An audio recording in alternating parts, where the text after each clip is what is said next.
মাঝে মাঝে রুচির পরিবর্তন আনতে হয়। আর রুচির পরিবর্তন আনতে হলেই কিন্তু নিজেদের একটু চেষ্টা করতে হয়। আমার কি খেলে রুচি আসবে, কি করলে আমার রুচির একটু পরিবর্তন হবে। বাসায় কিন্তু মুরগির গোশত রান্না করা ছিল, পাট শাক ভাজি, ডাল, মাছ ভুনা। তারপরে যখন দুপুরের টাইমে গোসল করে সমস্ত কাজ সেরে ভাত খেতে বসবো, হঠাৎ করেই মনে হচ্ছে এগুলোতে আজকে আমার পোষাবে না। আমার এগুলো খেতে একদমই ভালো লাগছে না। চুপচাপ দাঁড়িয়ে আছি কিছুক্ষণ, পরে পুরোটা ফ্রিজ খুলে খুঁজে বের করলাম কি খেলে আমার ভালো লাগবে। এত গরমে কিন্তু সবসময় মাছ মাংস খেতে ভালো লাগে না। আর বরাবরই আমার এই খাবারগুলো অনেক পছন্দ। ফ্রিজ খুলে দেখলাম অর্ধেকটা বেগুন আর কিছু পটল আছে। পটলগুলো অনেক বড় বড়, অনেক শখ করে এনেছিলাম আর কয়েকদিন ভাজাও খেয়েছিলাম। তেমন একটা খেতেই ভালো লাগছে না, মুখটা কিন্তু কেমন অরুচিকর লাগছে, মনে হচ্ছে আসলে বয়স হয়ে গেছে। সাথে কিছু শুকনা মরিচও দিয়ে দিলাম। পটল ভাজার সাথে কিন্তু শুকনা মরিচ না হলে খেতে ভালো লাগে না। আর বরাবরই আমার ঝালটা একটু বেশি পছন্দ। তারপর সেই 3টা বেজে গেছে আমার এই কাজগুলো করতে করতে, দুপুরের খাওয়ার টান চলে যাচ্ছে। তার ভিতরে এই যে হুটহাট, আর আমি এমন একজন মানুষ, আমার হুটহাট ডিসিশনই সবসময় বেশিরভাগ হয়ে যায়।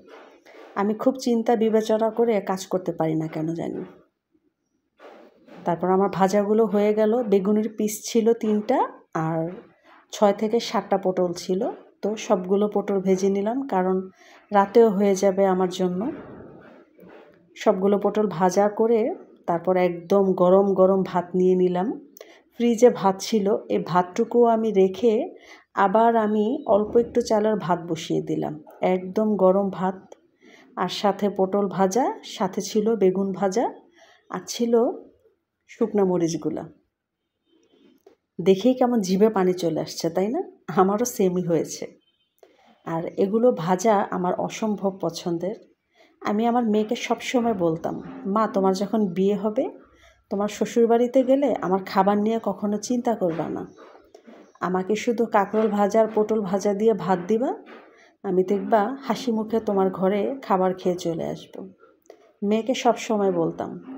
মেয়ের কিন্তু একটা সংসারও হয়েছে আলহামদুলিল্লাহ, কিন্তু আমার আর পটল ভাজা আর কাঁকরোল ভাজা খাওয়া হলো না, কারণ মেয়ে অনেক দূরে চলে গেছে। আল্লাহ যদি আমার নসিবে রাখে, হয়তো আমি মেয়েকে দেখতে পারবো, আর মেয়ের সংসারে গিয়ে কাঁকরোল ভাজা আর পটল ভাজা দিয়ে ভাত খেতে পারবো।